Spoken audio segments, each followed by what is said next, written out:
Hello दोस्तों, welcome back to our YouTube channel GS with case. तो दोस्तों finally यहाँ पे आरपीएफ की वैकेंसी का नोटिफिकेशन जारी हो चुका है।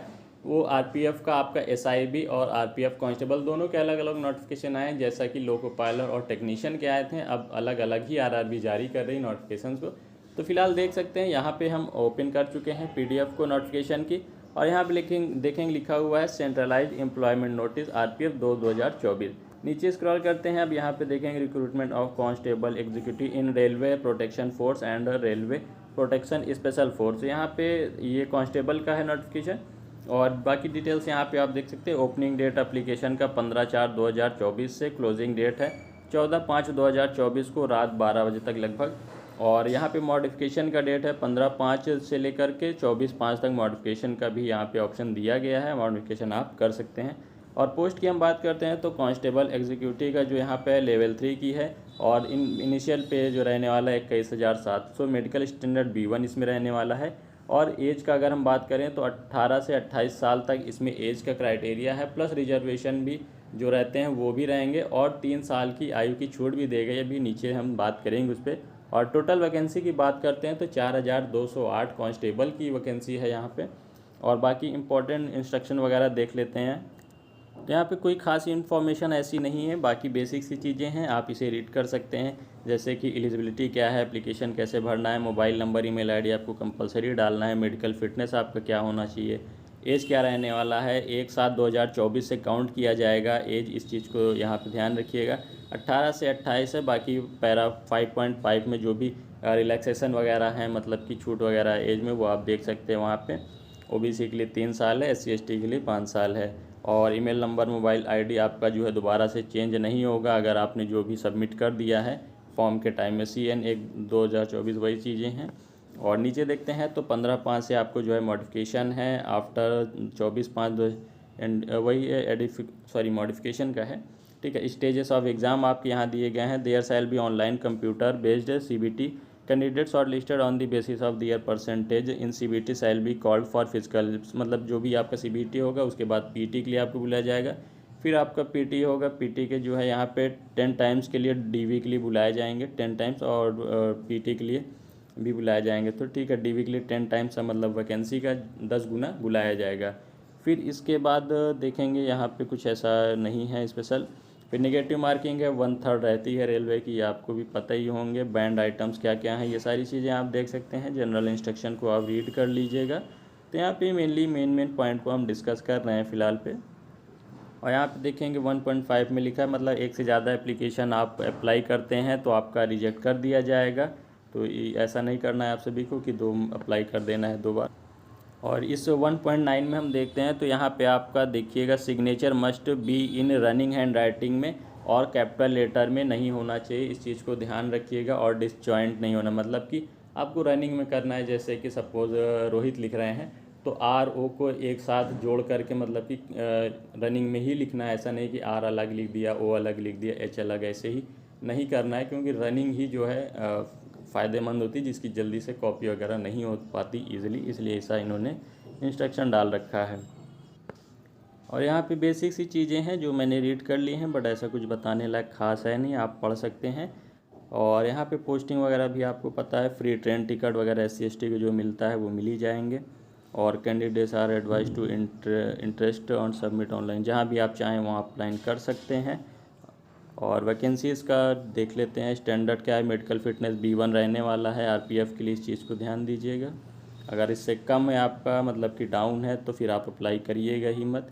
बाकी अगर आप समय के साथ अपना मेडिकल स्टैंडर्ड सही कर सकते हैं तो बात अलग है। अब यहाँ पे नीचे आ जाते हैं, यहाँ पे आप देखेंगे एज लिमिट 1/7/2024 से काउंट की जाएगी, 18 से 25 रहने वाली है। Normal course prescribed as in normal course, अच्छा मतलब कि 18 से 25 ही है, लेकिन रिजर्वेशन दे करके, मतलब वही है, पहले 18 से 25 रहती थी, 3 साल का यहाँ पे कोविड का रिलैक्सेशन दे करके अब 18 से 28 कर दिया गया। जनरल और EWS के लिए, OBC के लिए 18 से 31, और SC/ST के लिए 18 से 33 साल तक रहने वाली है। एज रिलैक्सेशन यहाँ पे देख लीजिएगा, वही चीज़ें जो अभी मैंने बता दिया है कैलकुलेट करके। डेट ऑफ बर्थ आपका क्या रहने वाला है, यहाँ पे डेट ऑफ बर्थ अपना देख सकते हैं कि कब से कब तक का जो है यहाँ पे एक्सेप्ट किया जाएगा। फिर इसके बाद एजुकेशनल क्वालिफ़िकेशन का देख सकते हैं, एनेक्सर ए में जो भी दिया गया है डॉक्यूमेंट वगैरह वो सारी चीज़ें लगानी हैं। और बाकी एग्ज़ामिनेशन फ़ीस को देखते हैं तो 500 लगने वाला है SC ST और फीमेल के लिए, एक सर्विसमैन के लिए, माइनॉरिटीज़ के लिए और EBC के लिए यहाँ पे 250 का रहने वाला है, जो कि आप CVT 1 देते हैं तो 400 और 240 रुपये आपके वापस हो जाते हैं। मोड ऑफ़ पेमेंट क्या है, माइनॉरिटीज़ क्या है, ये सारी चीज़ें आप देख लीजिएगा, EBC क्या चीज़ होती हैं, और इसका वीडियोस भी आपको चैनल पे मिल जाएगा, वहाँ से देख सकते हैं। रिफ़ंड का वही चीज़ें मैंने जो बताया है कि 400 मिलेगा और 250 वाले को तो पूरा 250 मिलेगा, 240 नहीं, पूरा 250 ही मिलेगा। फिर वर्टिकल रिजर्वेशन वगैरह आप नीचे देख लीजिएगा, अभी चलते हैं वहाँ पे भी। और यहाँ पे ये OBC जो है आपका NCL का नॉन क्रीमी लेयर का ही होना चाहिए। EWS बनवा रहे हैं तो आपका 8 लाख से नीचे ही इनकम होनी चाहिए एनुअल की।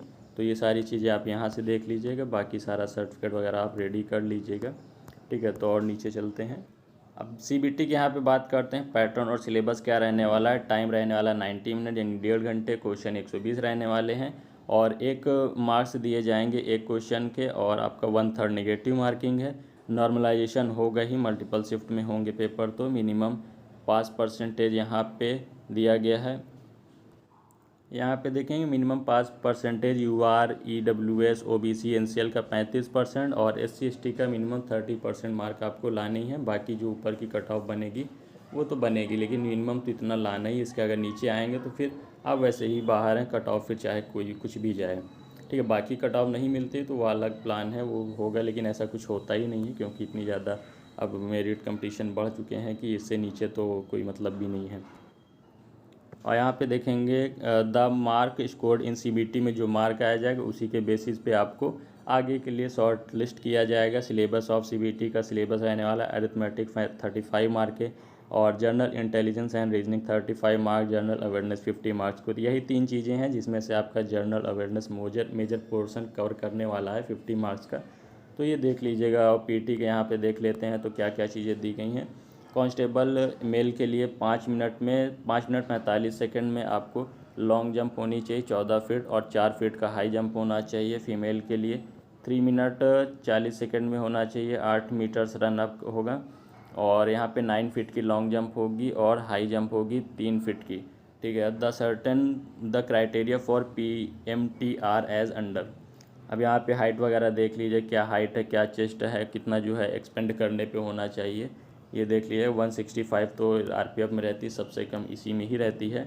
और नोट पे आते हैं यहाँ, तो नोट की इसको डिटेल में आप सभी पढ़ सकते हैं। DV वगैरह क्या है, ये सारी चीज़ें बाद में आपको एक्सप्लेन कर देंगे। फ़िलहाल और चीज़ें देख लेते हैं। फॉर्मेट वगैरह, मेडिकल एग्जामिनेशन ट्रेनिंग है, आप अप्लाई कैसे करना है, ये सारी चीज़ें आप यहाँ से देख सकते हैं। और यहाँ पे सभी की वेबसाइट वगैरह दी गई।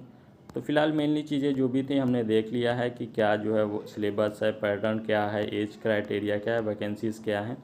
तो सारी चीज़ें हम लोगों ने यहाँ देख ही ली हैं। बाकी आप इसको रीड कर सकते हैं एक बार, और बाकी कोई क्वायरीज़ होती हैं इससे रिलेटेड तो आप एक बार कमेंट करके पूछ भी सकते हैं। और इसके बाद अभी हम चलते हैं RPF SI का नोटिफिकेशन भी ओपन करते हैं, उसको भी शॉर्ट में देख लेते हैं। अब यहाँ पे हमने SI का नोटिफिकेशन ओपन कर लिया। सेम चीज़ें हैं, डेट वगैरह सब कुछ सेम है, केवल वैकेंसी इसमें हम देख लेते हैं। आपको 452 रहने वाली है। एज का यहाँ पे 20 से 28 है, इसमें 18 से 28 नहीं, 20 से 28 है। और यहाँ पे लेवल 6 की है। सैलरी बेसिक जो 35,400 है। मेडिकल स्टैंडर्ड इसका भी B1 है। बाकी सारी चीज़ें इसमें भी सेम ही होंगी, केवल आपको क्वालिफ़िकेशन देखना है। क्वालिफ़िकेशन क्या है, क्वालिफ़िकेशन इसमें वैसे भी आपका ग्रेजुएशन लगने ही वाला है। बाकी नीचे देख लेंगे, कहीं मिलता है तो देख के बताते हैं। जैसे यहाँ पे देखेंगे क्वालिफ़िकेशन के बारे में दिया है। क्वालिफ़िकेशन के लिए देख सकते हैं नेक्स्ट ए में आ चुके हैं। SI की ग्रेजुएट आपका मांगा ही गया है। बाकी B1 मेडिकल स्टैंडर्ड, तो वही सारी चीज़ें हैं।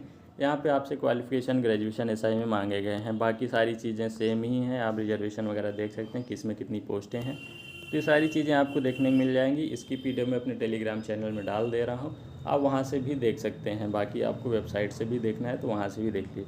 तो उम्मीद है आप सारी चीज़ों को समझ गए होंगे। फिर भी कोई क्वेरी रह जाती है तो आप कमेंट करके पूछ सकते हैं। और ऐसे ही रेलवे से रिलेटेड इन्फॉर्मेशन पाने के लिए चैनल से जुड़ जाइएगा। सब्सक्राइब नहीं किए तो सब्सक्राइब कर लीजिएगा, वीडियो को लाइक जरूर से कर लीजिएगा। चलिए दोस्तों, फिर मिलते हैं किसी नेक्स्ट वीडियो में। Thank you, bye.